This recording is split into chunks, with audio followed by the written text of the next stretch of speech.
Kayo ba ay mga worker sa mga parokya? Nagtatrabaho ba kayo sa mga parokya o meron ba kayong mga kilala o baka naman curious lang kayo sa nangyayari sa loob ng simbahan? Naku, real talk tayo ngayong araw dito sa The Religion Reporter. Ako po, si Paterno S. Makel, ang inyong religion reporter. Maganda yung pag-uusapan natin ngayon at hawak ko yung topic. Bago ko pakita yung makakasama nating guest ngayon, papakita ko muna yung librong sinulat niya. To Serve You as I Should, A Lay Church Worker's Chronicles of Mission, Ministry, and Mercy. Ito ay pinublish ng St. Paul's noong isang taon, noong 2025, late 2025. Ilo-launch ito ngayong Ash Wednesday, February 18. At makakasama natin ang author ng librong ito, si Tessa Mangahas, isang lay church worker for the past 36 years at isang media professional. Welcome to The Religion Reporter, Tessa. Hi, good evening. I'm happy to be here. Thank you for guesting on The Religion Reporter and for introducing us to this book. Ang ganda nitong librong ito. Hindi ako isang parish worker, hindi ako isang parish volunteer, pero in a way nakarelate ako dun sa mga kwento dun sa libro. Hindi ko pa natatapos yung buong libro, just enough for me to have an idea of what the book is about, but truly the book is a gem. The book is a gem. Aside from the writing, the writing is really very nice. It's so tight. It's so elegant. True to form as a media professional. Thank you for this book. Why did you write this book? To Serve You as I Should. Yeah, as you said, I've been a church worker for almost 4 decades. And, hindi naman tayo bumabata, di ba? So, kumbaga parang my friends have been asking me for years na, uy, write about your service. Two things actually, write about your travels and write about your service because parang these are the things that you're really so passionate about. And then, of course, I didn't have time kasi di ba nga, we work in media. And then all of a sudden, like, actually in June last year, sabi ko, why I can start writing. And then it just flowed. After, when I started it in June, August natapos siya. It was like, how many thousands of words. Sabi ko, parang this is like the regular number of pages na per book. So sabi ko, maybe I should start looking na for a publisher. Of course, I wasn't even certain that anyone would publish something I wrote. Alam mo, di ba, parang, yeah, you write scripts every day, but it's always for an event, a news item, or something like that. But it's not really about your service, although I do edit the parish newsletter. So I wasn't really that confident na someone would actually read the stories that I would share about my service. Kasi parang no one talks about it naman eh, di ba? Actually, nag-uusap lang sila yun, kumpul-kumpul sa simbahan about what happened, ganyan. Pero no one really shares it as a way to um, inform others about service or inspire others about service. So that's what happened. And then, luckily and by divine providence, I was linked up to St. Paul's, and they saw something in it worth publishing, and it was done by August nga, September 8, nag-contract signing kami. After Christ the King, lumabas na yung libro. So everything just fell into place so quickly. So shout out no sa mga taga St. Paul's, kay Yeah, Father Albert Garong yes. and kay Father Paulo Asprer at sa lahat ng Correct. mga miyembro ng St. Paul's na nanonood Brother ngayon, Almir also. Brother Almir Yes. and And Isa. My God. and Isa Reyes. Isa Reyes. Siya yung nag-back and forth kami. Parang salamat at haba ng pasensya niya. Mahaba ang pasensya saan po? Kasi yung the editing, even if, as you say, it was tightly edited, syempre, iba yun. There are other sets of eyes looking at the book and trying to make it. Syempre, hindi naman ako pare, hindi pa naman ako naordinahan, di ba? So, Mhm, parang, mhm. I wanted to, it was very valuable kung ano yung naging editing ng St. Paul's. Yeah. And this was published in December 2025, tama po ba? Yes, December 1st, I got, it was released actually December 1st. Almost This right after the Feast of Christ the King. December 1, 2025, and ngayon ipapakita ko sa inyo yun namang kanilang um, invitation. Mm-mm. Mangyayari ito sa February 18, di ba? Di po Yes, ba? Ash Wednesday. Siguro you can invite them now and you can invite them later, yung mga mag-tune in later. Yes. I'd like to invite everyone to come to Opus Mall on Ash Wednesday, February 18. The launch will be held at the sixth floor. It's called the Chapel of the Archangels. And the faith sharers who will be attending that event would include Bishop Onesto Ontioco. He's the Bishop Emeritus of Cubao. Father Stephen Sabala, he's the rector and the parish priest of the Cubao Cathedral, and he was also my parish priest twice. And then Risa Singson Kaupeng, she's very popular. She's a lay evangelist, and she's really a media personality. And we sing together in the choir of Christ the King, Sine Nomine, every day, from Monday Every to single day. Saturday. Yes, Monday to Saturday, almost every day at 7 a.m. So kumaga parang tiis talaga. You have to pull yourself out of bed. Pero 7 a.m. we are there. So yun. Kaso she Libre knows po how ba ito? ang pagkanta. Ito pong pag-attend sa book launching. Ay, opo, opo. Ano, it's Anyone can come. anyone can come and it's going to be held in the chapel itself. So kumbaga parang nagkaroon ka ng mini advance Lenten recollection. Parang Correct. gano'n na kasi Correct. And nandun how din mga timely, no? Ash Wednesday. Why did you pick Ash Wednesday as the launch date? well, kasi 'di ba, ano, ewan ko sa culture ng Filipino, pagdating talaga ng Kwaresma, parang nangangarag lahat na parang, sorry naman God, please take me back, 'di ba? Kaya nga 'di ba may kanta yan si Hosea, Come Back to Me, ano yun, wag na tayo kumanta. Ayun, so, okay. So kumbaga, and then if you notice, there are few days in the calendar, in the liturgical calendar, na talagang dinudumog ng tao. Isa na yung Ash Wednesday, and I felt na parang, oh, perfect. Kasi di ba, we want to return to the Lord, and we also, deep inside, maybe you already have a calling to serve the Lord and His church.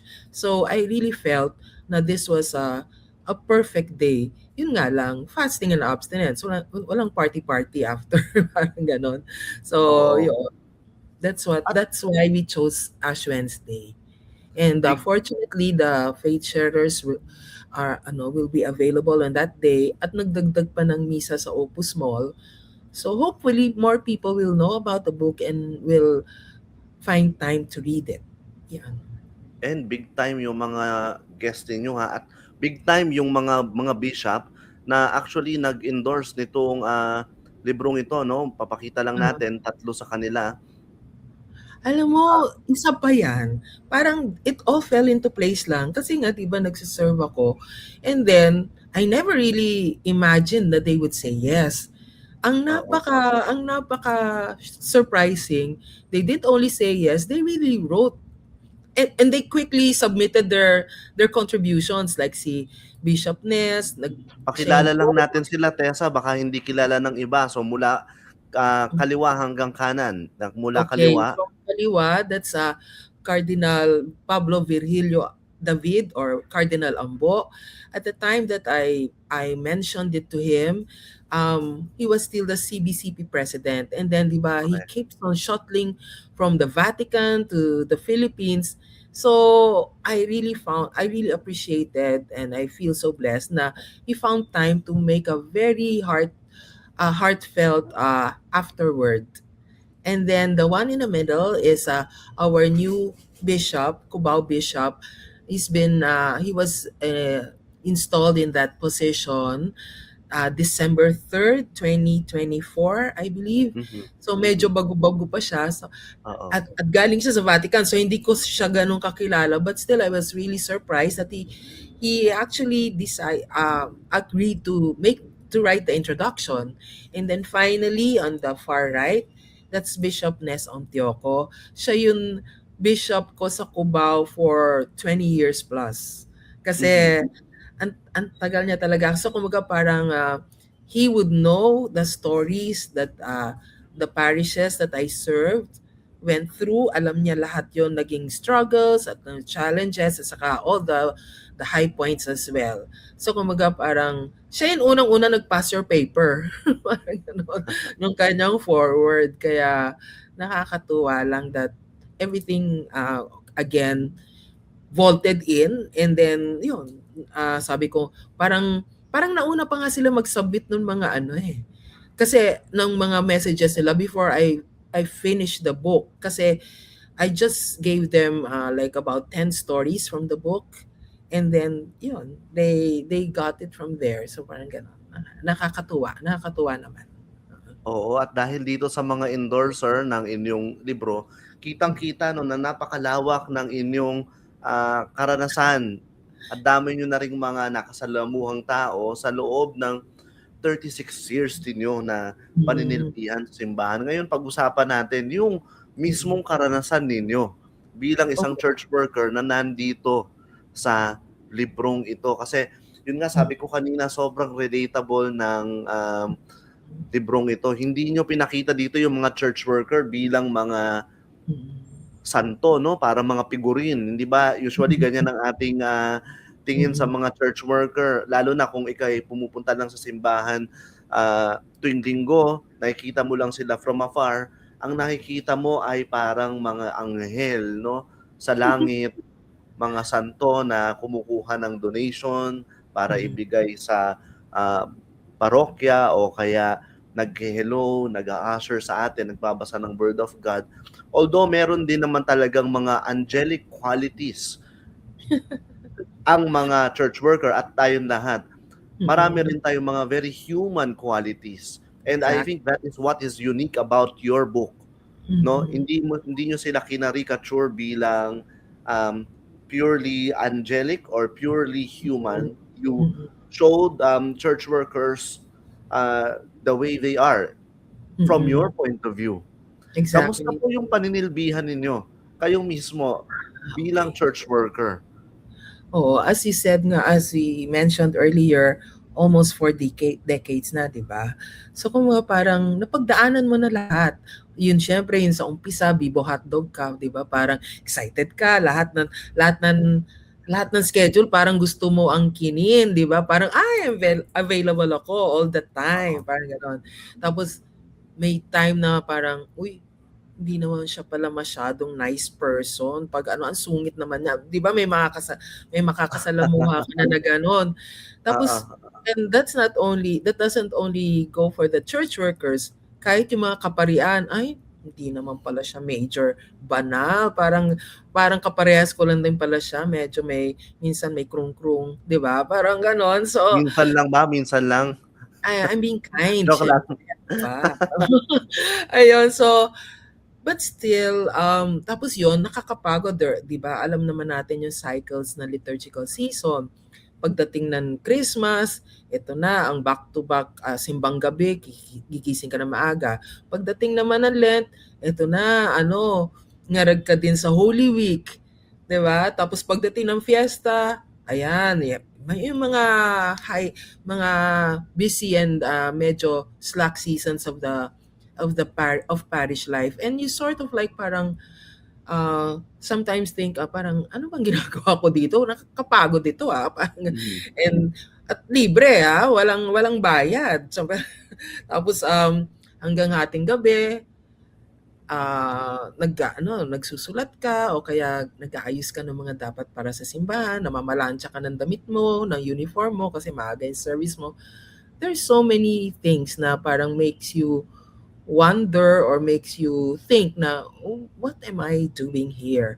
But then, pag nandun ka na sa oras na nagsisilbi ka, it just makes sense. It just makes sense talaga. Everything just makes sense. And then kung nga parang sabi ko nga minsan si God na yung nag-fix ng schedule mo kasi syempre yun work-life balance, family and service balance. Parang siya na din na nag-fix. Parang ganun. So, yun nga, I've seen it all. And then as I mentioned before, a lot of times it's like the story of the disciples going to Emmaus, and you just like at a certain, di ba, medyo disappointed sila doon, medyo depressed, and then disillusioned, and then you just sort of at a certain crossroad, parang dali lang, babalik ako. I'm going back to my Jerusalem, and this is the church, imperfect siya, perfect si God, but then you know that you still have a mission. Kaya yun ano ko battle cry ko, may mission pa. Ako, Like, pag pinag-uusapan natin yung mga human aspect of the church, may isa akong laging gustong itanong yeah. Naka-enkwentro na ba kayo ng masungit na pare? Ay, bilangin ko Oh my gosh, oo Dito sa naman. libro nyo meron, di ba? Oo, bago ko pa noon, napakabibo hotdog ko pa sa pagsiserve noon, tapos biglang para kan yun, nabuhusan na napakalamig na tubig na yun. Do you want me to tell the story? Of course, it is in this Oo. chapter, no? For our readers, Yeah, it is one of the most human chapters of this that's true. book. One of the most human stories in this book. It is called Mhm. Hindi Kita Malilimutan. It is under Correct. chapter 2. Page Yes. 39, no? Hawak ko tong libro to. Yes. So it would be Yeah. good for our viewers to hear from you. It's this story. Itong storyang ito, Hindi Kita Malilimutan. Yeah, I love that song. Unang-una na, I love that song. I've loved it since grade school, basta in school. And then syempre, bago akong lector, medyo may yabang ka pa dahil, marunong ako kumanta. I can carry a tune naman, ganyan. So, okay naman. Pagdating ng communion, since I really like this song, di ba? That's what I sang. That's what I sang in this big church na punong-puno ng tao kasi yun nga, it was an early morning mass pero all the transients were hearing mass there, parang gano'n. So okay, I sang it. Hindi kita Pero malilimutan. bago po yan, no? 7:30 a.m. mass, and in this chapter, you said that you were wondering bakit walang kumukuha niyang Correct, lot na oo. yan doon sa Oo, mga parang lector. di ba na minsan nagsasuggest sila o anong gusto mong schedule, ganyan.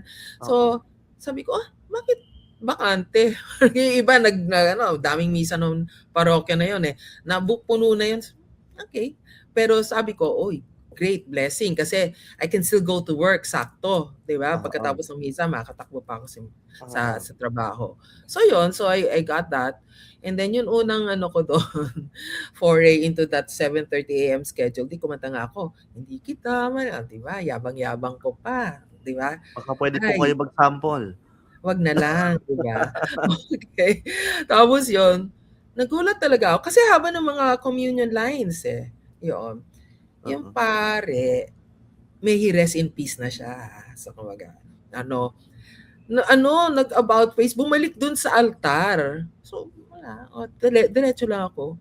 Tapos pumunta sa mikropono, sinabihan niya talaga, booming yung voice niya. Don't sing that! That song is for the dead! Parang, syempre, oh my God.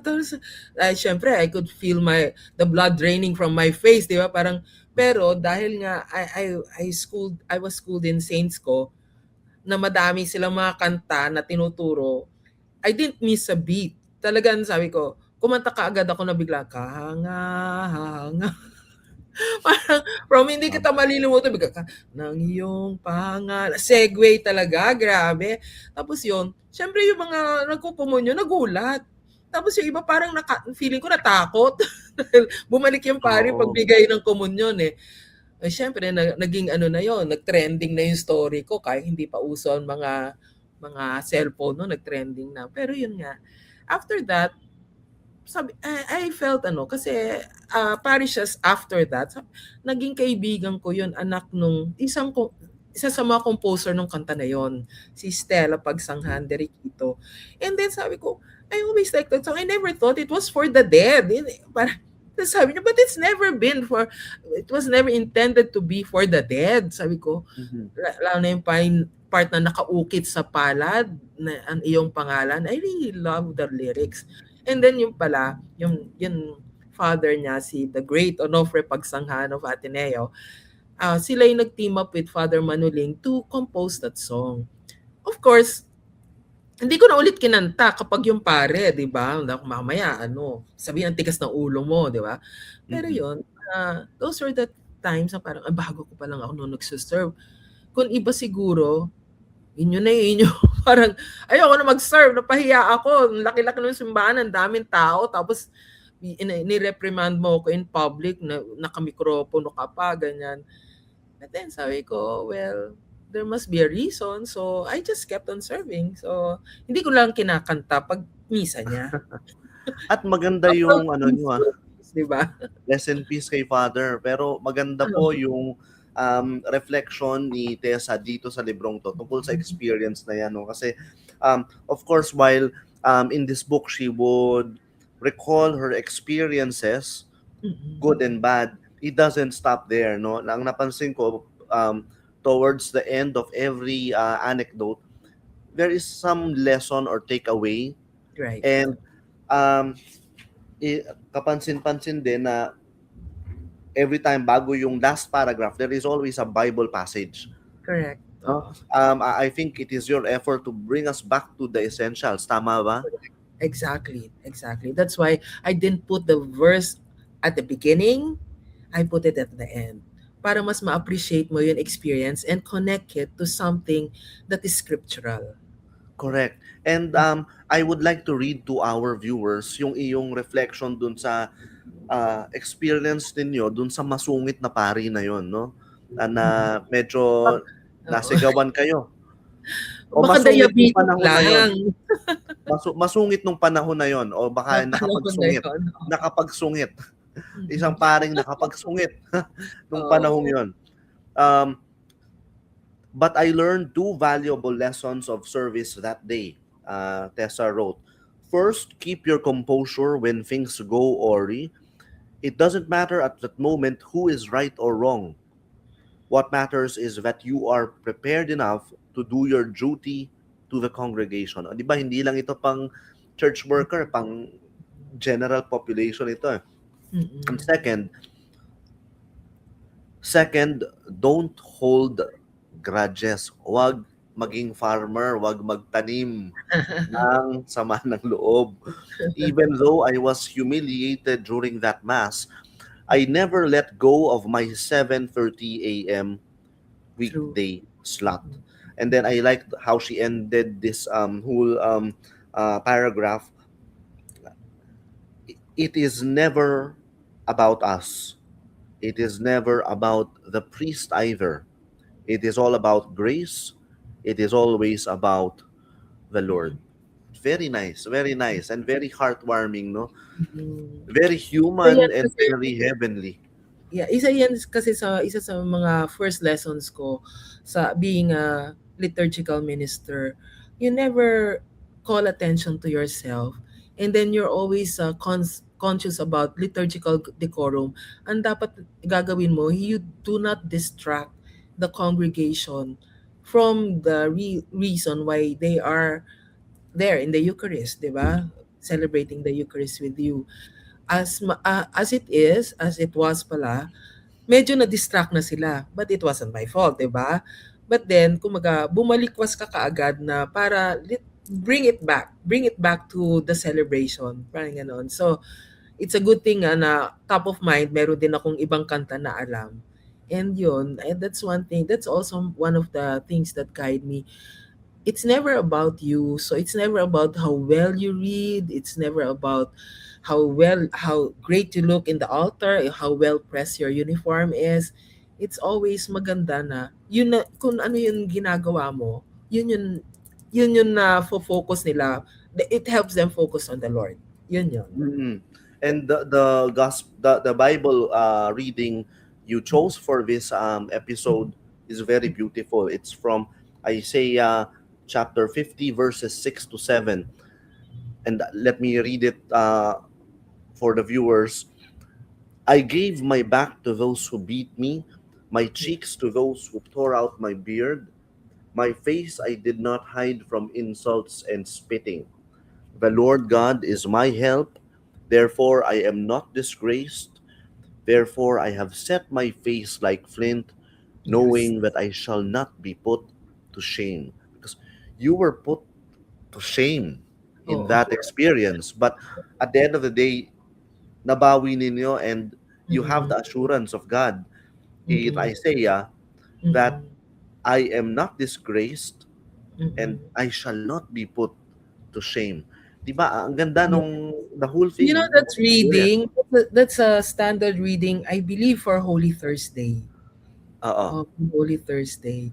And one of my first assignments for Holy Week then was Holy Thursday. Kumbaga, ang ano pa nga nun ang ganda ng Tagalog niyan Yung Tagalog, yung parang inano yung balbas niya, and tapos sobrang napahiya siya. But then, di ba, they were describing the crucified Christ na parang Mhm. you're not put to shame because of the suffering because of the sacrifice. So yun, Oo. that's the reason why I chose that also. May mga experience ka rin, no? Hindi lang sa mga pare, pero dun sa mga kapwa nyo Oh, parish yes. worker. And Mm-mm. I'd like to draw the viewers' attention din to another episode here. Siguro yung mga parish worker dito makaka-relate dito sa Mm-mm. episode na ito. Yung tinatawag ni Tessa na the uniform wars. Ay minsan gano'n yata sa parokya 'no? Siyempre ang pinagsisilbihan ay Panginoon o ang ating mga Oh, pakay ay mga heavenly things 'no, pero hindi maiwasan na magkaroon ng mga away tungkol sa uniform, oo, alam mo, nasisindi ng uniform. that is so, ay pasensya na may aso ko. Oo, no That is problem. so funny and very, very revealing na sa karamihan ng parokya na medyo common pala yung tungkol Oo. sa uniforme. Dali, pasensya na Okey lang, maghe-hello din ang doggy natin. nag-uusap ako, iba, ano ba yan? Yun, you won't Nagseselos si believe. doggy. Oo, nagseselos siya kasi sanay siya na ako lang kausap niya.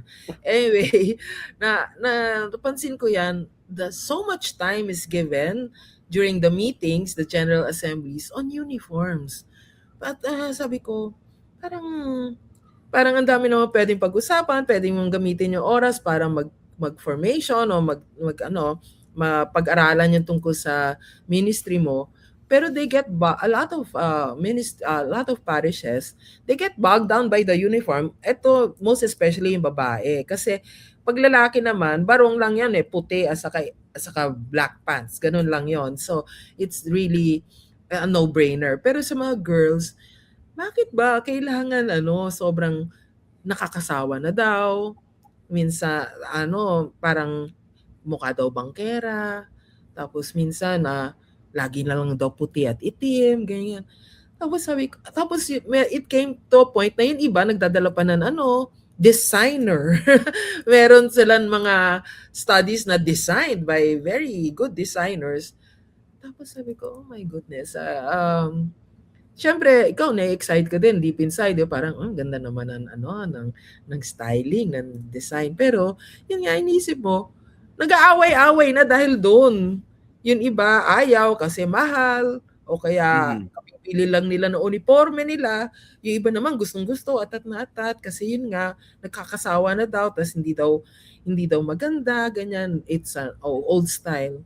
Tapos yun, eventually you realize na sandali lang, ano ba? Is it the uniform? Is it me? But why is it so important that my uniform is so beautiful? When in fact, yun nga, as I mentioned earlier, ikaw dapat nagre-receive ka dapat the background, 'di ba? Dapat yun Eucharist ang magiging sentro ng focus. Hindi yun kung gaano kaganda ang uniforme mo, kung if it's like designed by the best couturier in town. Iyon. So I just wanted to point that out and then make people realize na at the end of the day, yun nga, it's never about us. It's never about us. Yeah. It's never about us, and eto na naman, no, babasahin ko na naman tong Bible reading that you picked for this episode. It's very Mm-mm. rich. From First Peter 3, verses 3 to 4.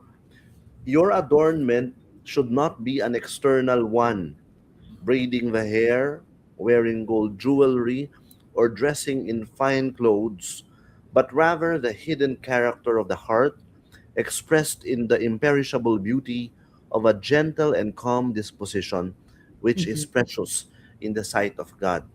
True. Ganda. Pero ihahabol ko lang, no, yung the last paragraph, which is Mm-mm.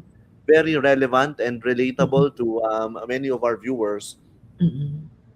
While others may argue that priests usually have all these grandiose ceremonial True. vestments, Mm-mm. I would rather be guided by the image of Pope Francis, who came out in the balcony of St. Peter's Basilica wearing the papal white. Right. Simple yet elegant, dignified and respectful, humble and ready to serve the Lord. Very beautiful.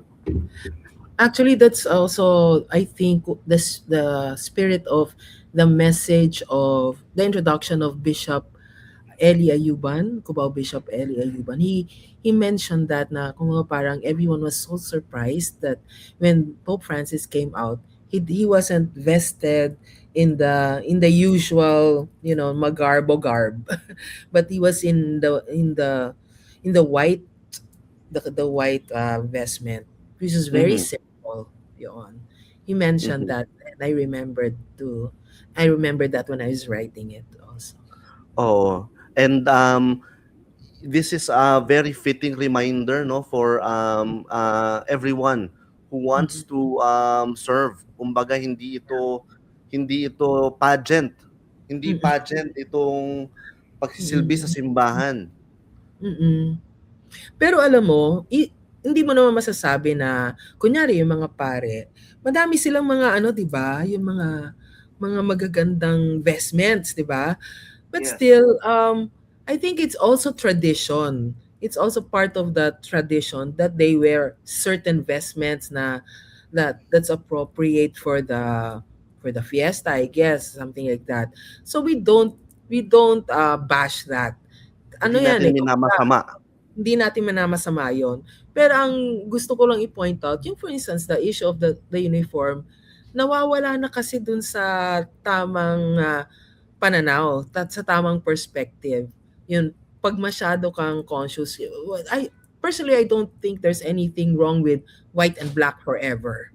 Parang ganon. Kaya nga, di ba, kahit yung mga ibang altar servers, like the sacristans, their uniforms, pare-pareha sila, and then sometimes it looks so, well, not exciting, pero because you're not supposed to call attention naman to yourself.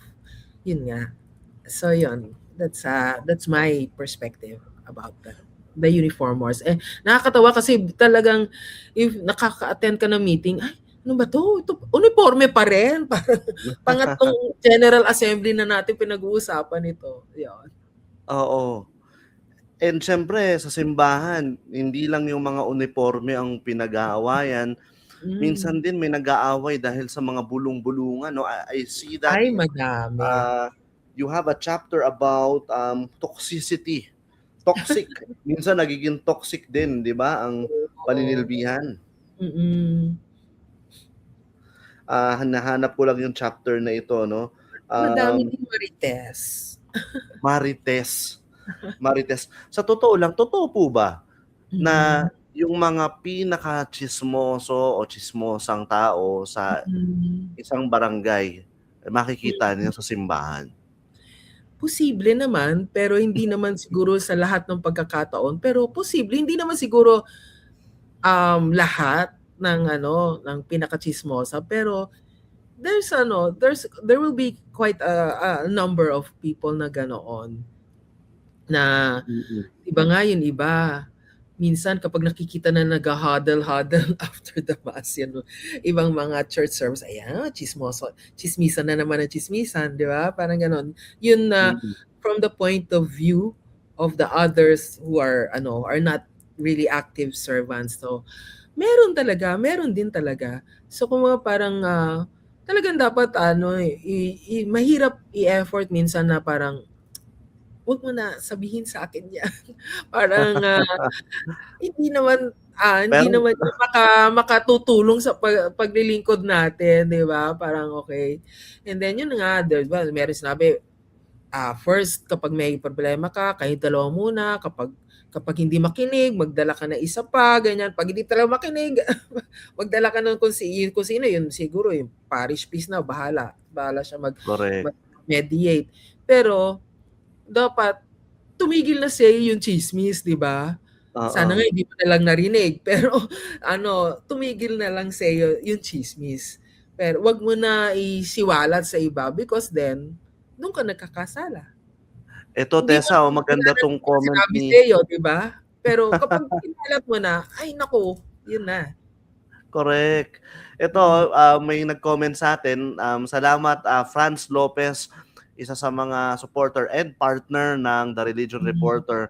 Ito comment Mm. niya, "I think in general po, ang Pilipino ay mga marites, hindi lang mga Katoliko." Correct naman, Nag-a-agree ba kayo kultural. diyan? At, sabi din po pala ni Franz, thank you din po Miss Tessa Thank sa you. pagbabahagi ng inyong kuwento. Do you agree with that na ang mga Pilipino in general marites? Alam mo, feeling ko ang mga Pilipino hindi puwedeng tumira sa masyadong tahimik na lugar. Kaya kasi sanay sila ng human interaction.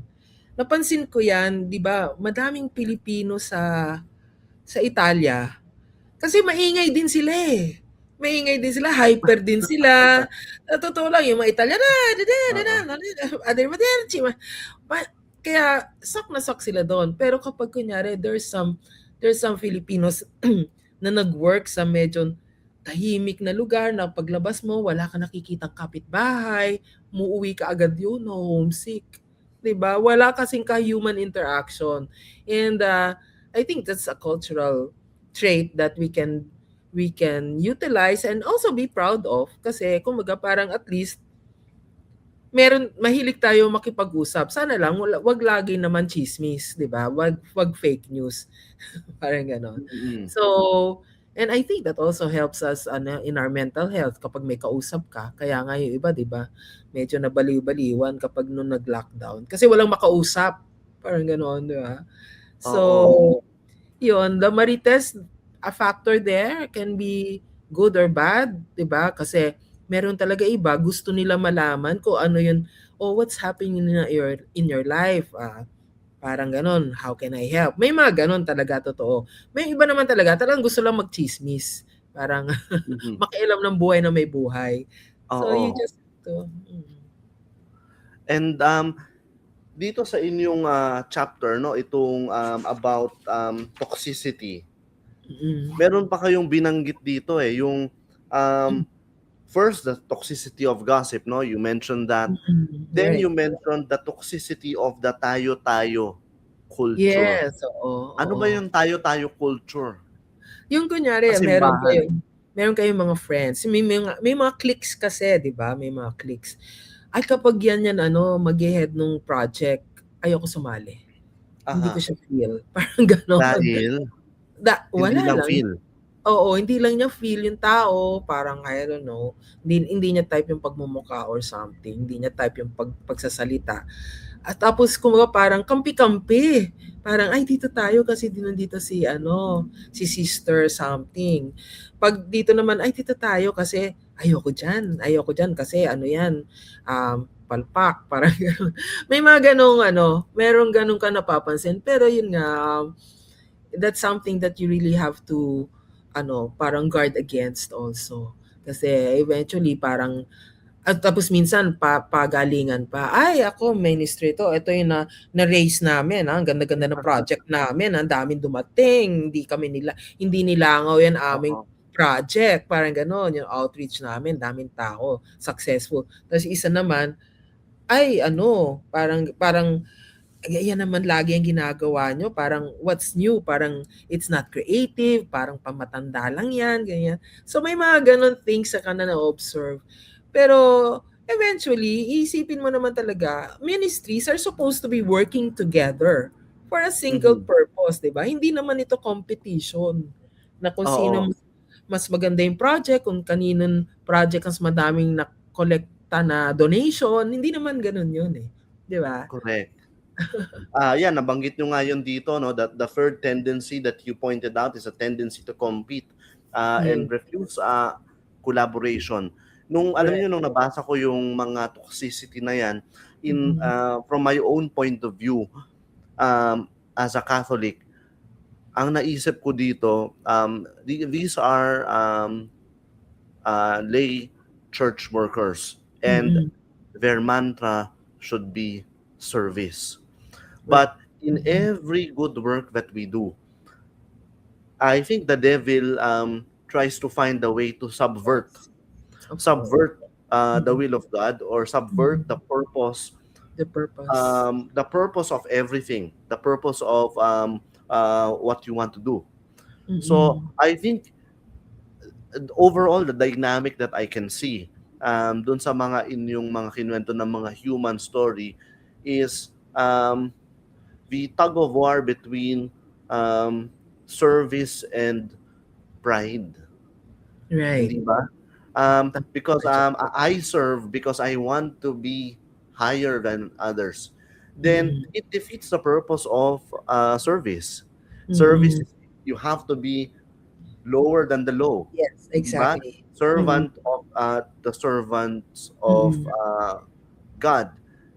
But mm, in a way, um, that is the way the devil works, hindi ba? In the mm. Catholic worldview, that God Yes, will do something, God will something, and then the devil will pinpoint your weakness.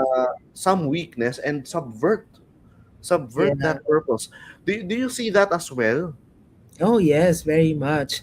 Um, a lot of people, a lot of church workers, parang they have to realize na it's better if you serve and you're not seen, Mhm, seen. mhm, You know, and you don't do your role in the ministry because you want to be sikat, or you want the parish priest to be your friend, and mhm, lagi kayong magkakape-kape, tapos kapag dating ng end of the major liturgical season, like when it's Easter, the Paschal Vigil na, papasalamatan na ng pare lahat ng mga tao, parang yung iba nagtatampo pa kapag hindi na-mention yung pangalan, parang gano'n.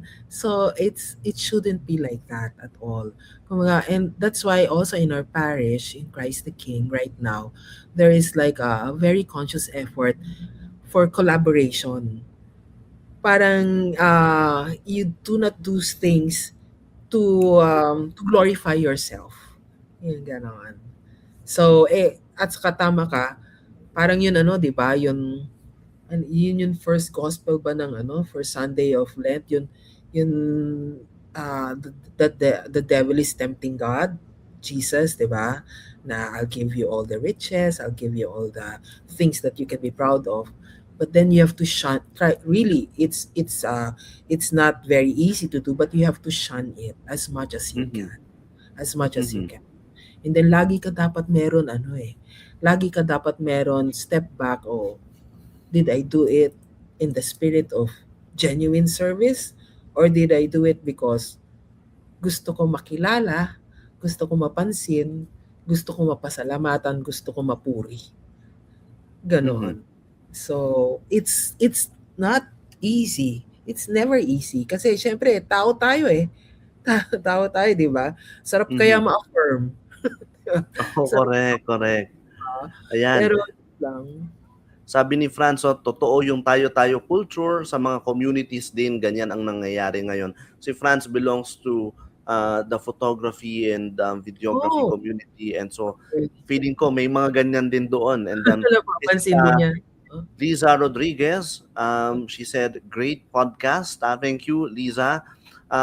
May isang religion pero I will not name it, pero bawal maki-CR sa church nila maski sa panahon ng sakuna kapag hindi nila oh, ka-religion. That's that's sad. that's And then Franz said, no, si Liza, the one who said, great podcast, sa Christ the King ang parish. So, oh, shout out kay Liza Rodriguez, um, kaparokya. ng Born in Film, kaparokya ni Tessa. So, Oo. dito sa lahat ng mga sinabi natin, no, marami na tayong pinag-usapan na parang Mm. sakit ng simbahan na nakikita natin sa mga taong gusto namang manilbihan talaga. No? Hindi naman to mga Mm. evil persons eh.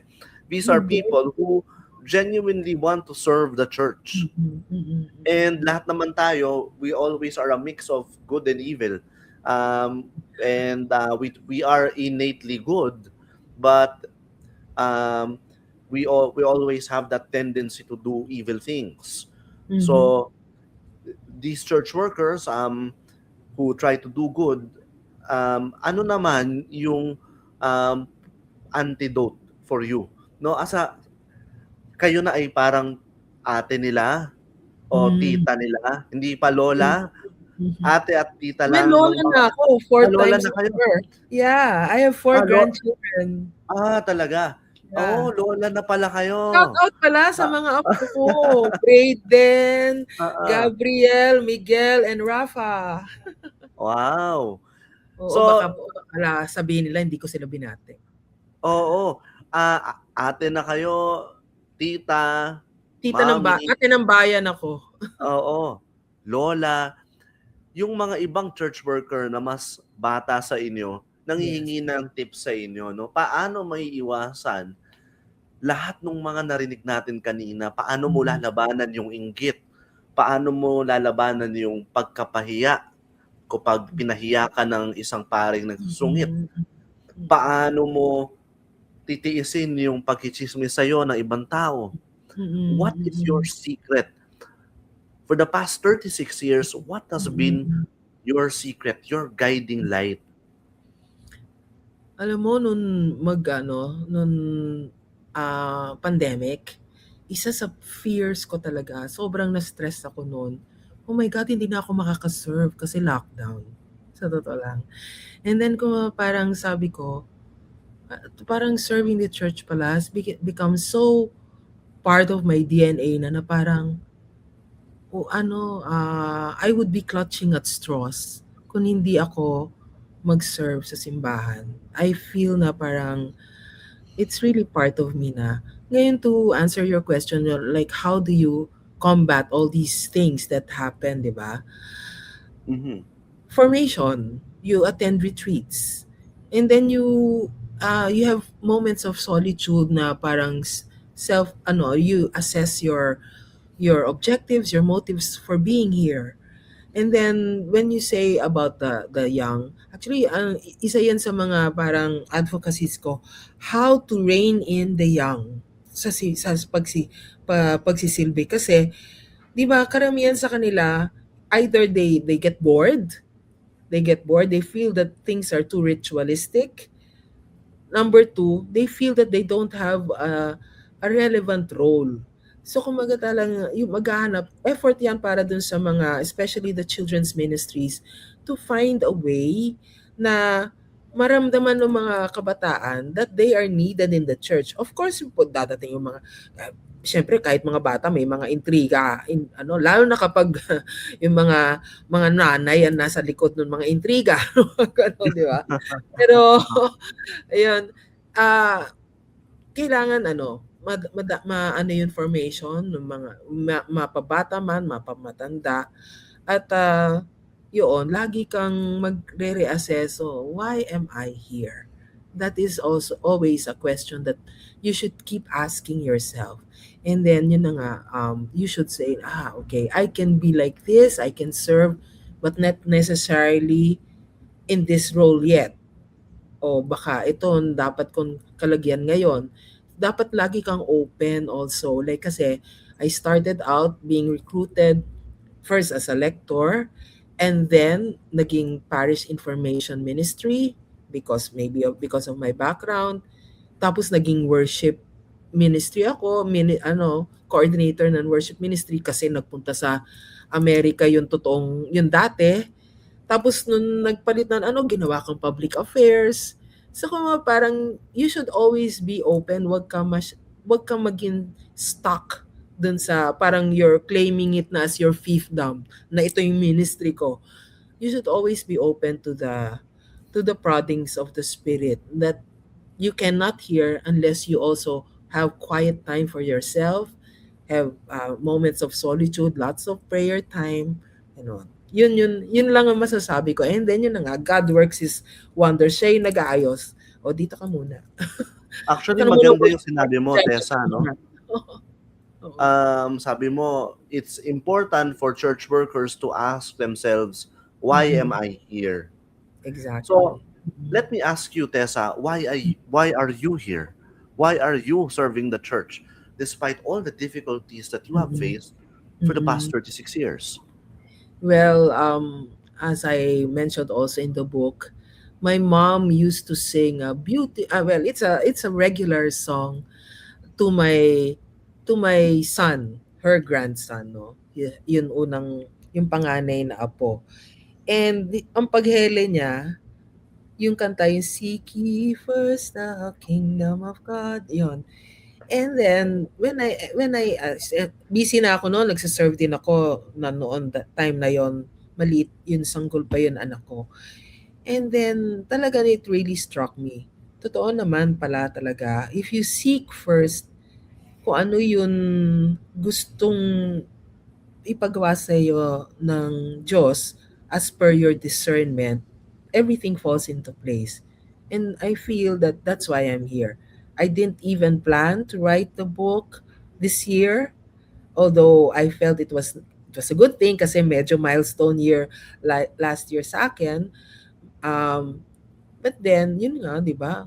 When people were egging me to write the book, hindi ko pinapansin.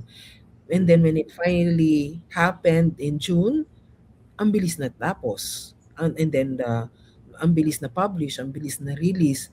So kung parang sabi ko nga, just focus. Focus ka lang kung ano yun sa tingin mo o sa pakiramdam mo, ito yun gusto ipagawa sa iyo ng Diyos at this moment in time. It may not be what you want, it may not be the role that you feel you're comfortable with, but if it's the one that you're being led to, embrace mo na. And everything will fall into place. Yun. Mhm. Pasensya ka na, Tessa, napapahaba yung usapan natin, pero may isa lang akong gustong tanungin. Kasi syempre, ngayon, we can hear you speaking about it from a position where you have seen it all, no? For the Right. past 36 years. Mm-mm. Pero you begin your book with an episode in February 1989 Yes. where you described it as a challenging day. And Yeah. let me read some parts of it for our viewers para maintindihan nila yung pinanggagalingan mo. Right. Things were going awry. Early in the morning, bills had to be paid. Job offers were not materializing. Talent fees were in limbo. Toddler kids were fretful and itching to go to the mall. But going to the mall meant spending hard-earned money, and we just didn't have the extras. I was a young single mom, responsible for two young, adorable children, and retired parents living under my care, along with my dog and a nanny. I could not fail to see or ignore the challenges. Here I was, overworked, underemployed, almost at my rope's end.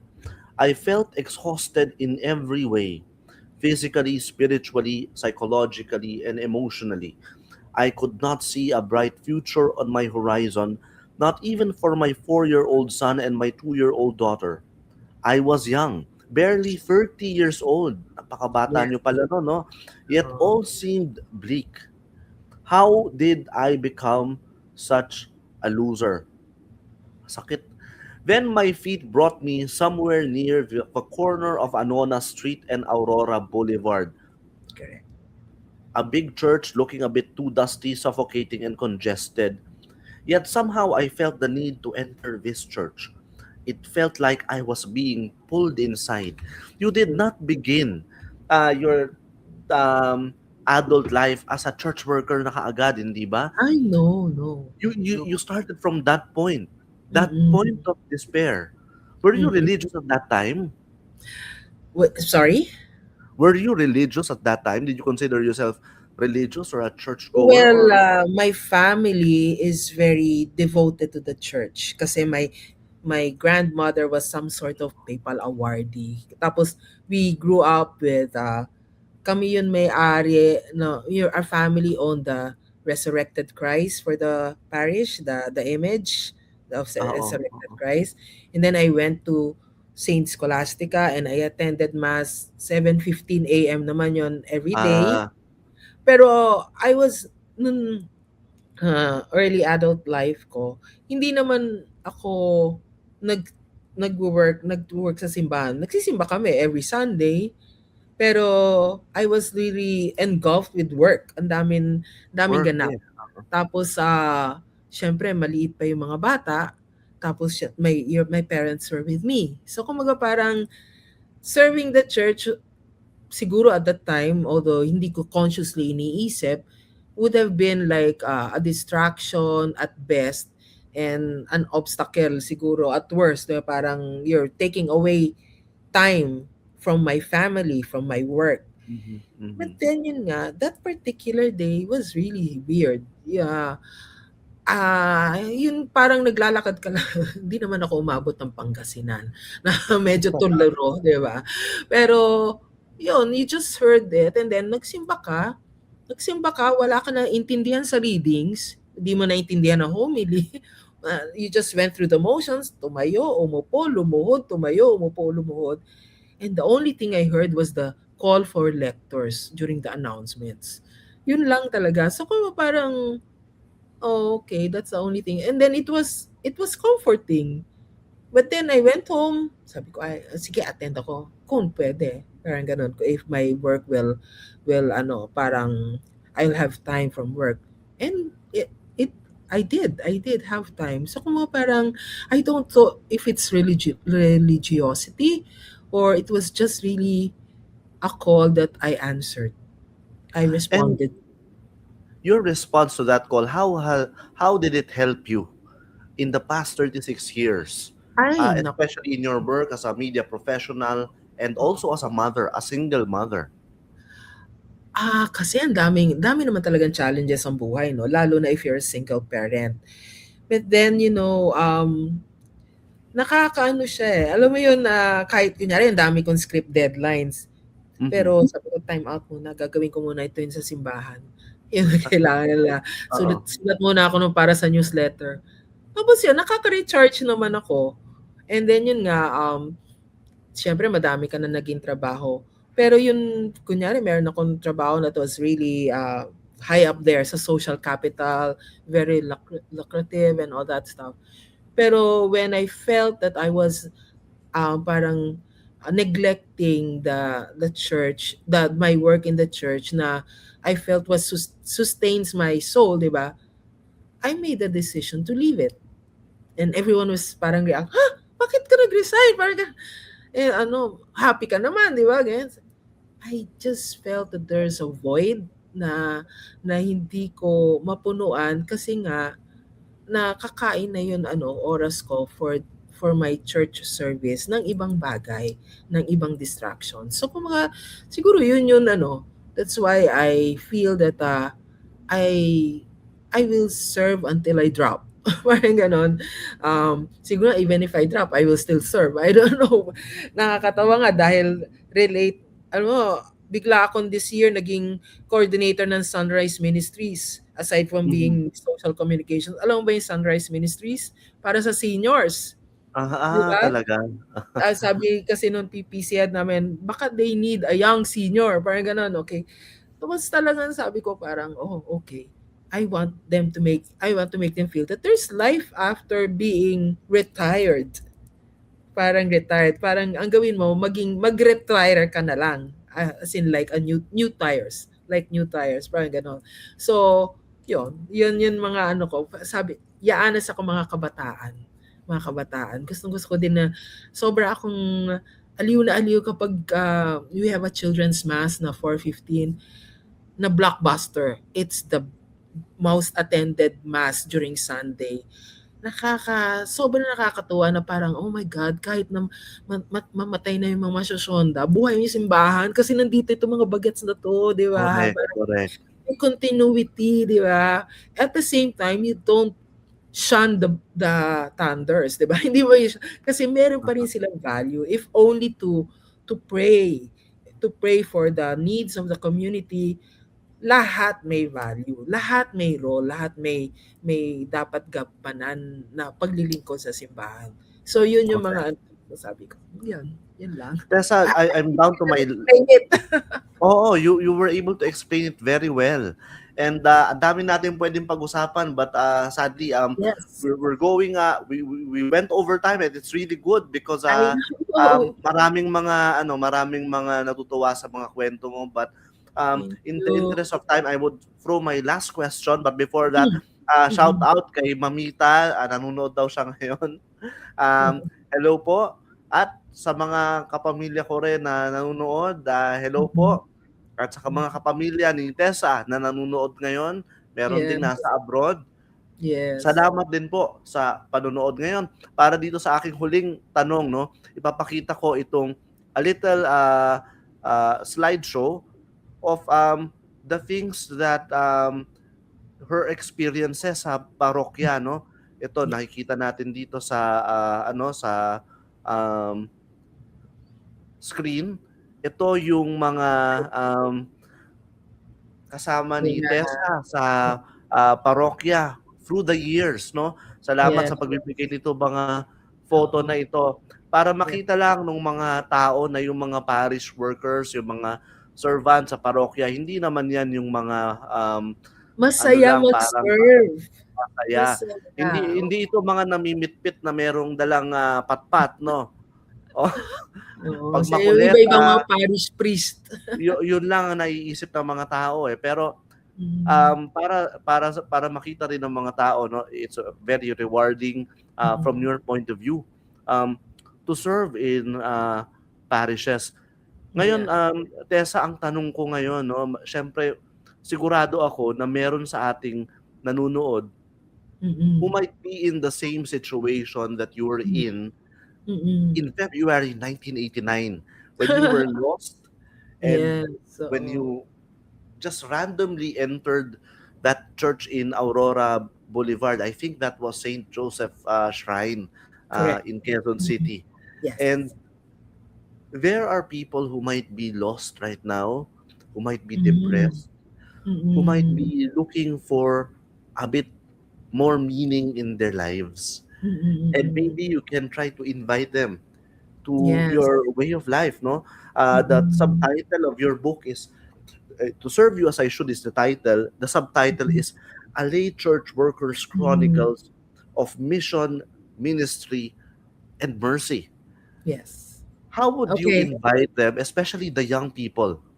Yeah, so I don't know if others are familiar. The title is from the prayer for generosity.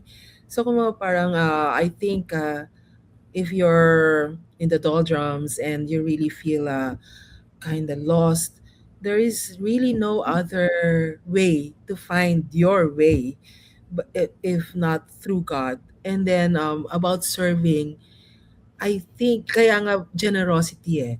You have to be generous kasi it's part of being a good steward.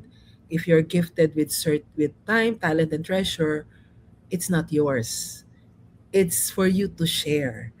And then, yun na nga, why shouldn't we serve when God Himself served to the point of death na nga? Hindi naman sinasabi na magpakamatay tayo, di ba?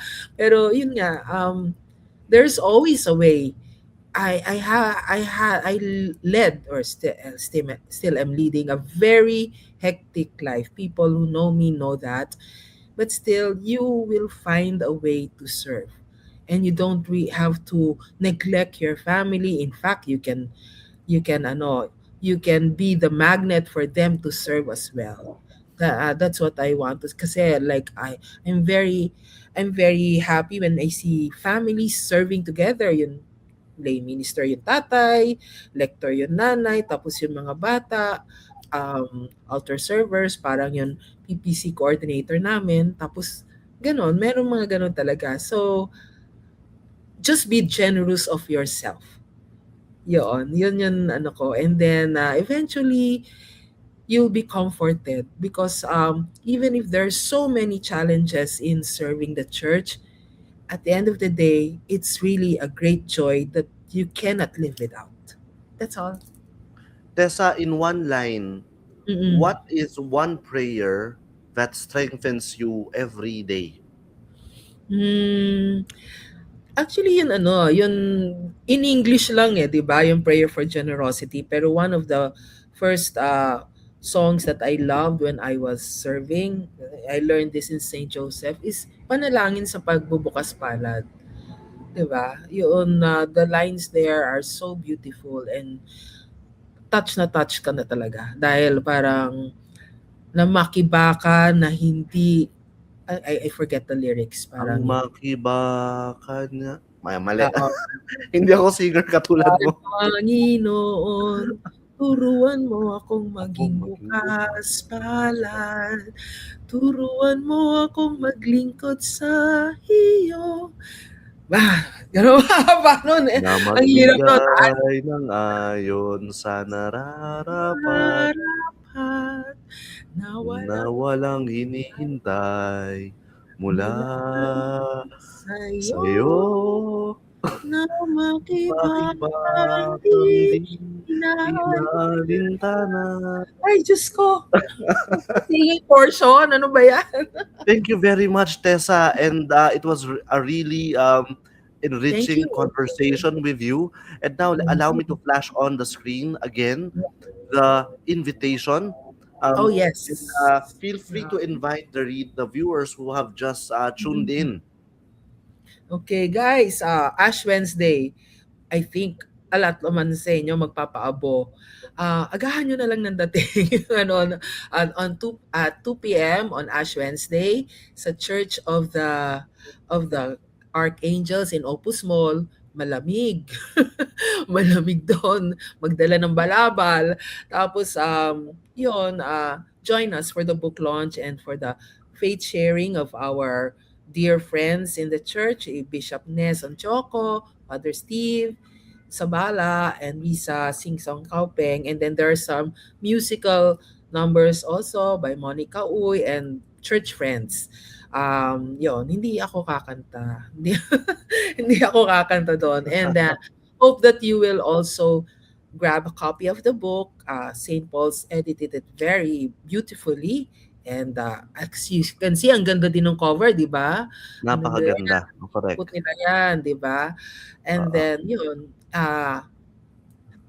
since it's going to be Lent, it's good reading also. And malay mo, you might find it in the pages prodding to make you serve the church. Correct. Thank you very much. Pahabol lang ng mga greeting, no? Meron dito kay Fernando Chua. Good evening po. Kilala niyo po Ellen! siya. Yeah. Oo. Oo. Bravo, Sis Tessa, LNC here. At syempre, meron din comment, love it, galing kay Choi Santiago. Thank you. Love it. And pareho kami ng comment ni Choi. Tessa, love it. I love full You. sharing. And I'm very sure that people who tuned in now and who will tune in the next few days, especially during the weekend, will really learn much from your experience. Thank Can I you sing it very lang? much. Yes, The for book sure. is available in all St. Paul's stores, but you can also order it online from St. Paul's online Facebook. Yan. Thank you It's very much. Thank you very much, Okay, thank you. Tessa. Thanks so much. Thanks so much. Talaga. I Thank enjoyed you. the interview. Na, Ako rin, ako rin. God bless and your endeavors. Ikaw din, ha? Ang dami mong ginagawang maayos. Thank you. At Sige. sa lahat ng mga nanood ngayon, maraming salamat at sa mga hindi pa nakakapag-subscribe sa The Religion Reporter, Yes. subscribe lang dito sa ating bagong YouTube channel kung saan pag-uusapan natin yung mga bagay na may kinalaman sa relihiyon, sa pananampalataya at sa lipunan. Kailangan natin yan ngayon at sana mag-subscribe kayo at marami pa tayong mga pag-uusapan sa mga susunod na araw. Muli, ako po si Pater Nuez Maquel, ang inyong religion reporter. Maraming salamat sa panonood niyo at kita-kits po uli sa susunod.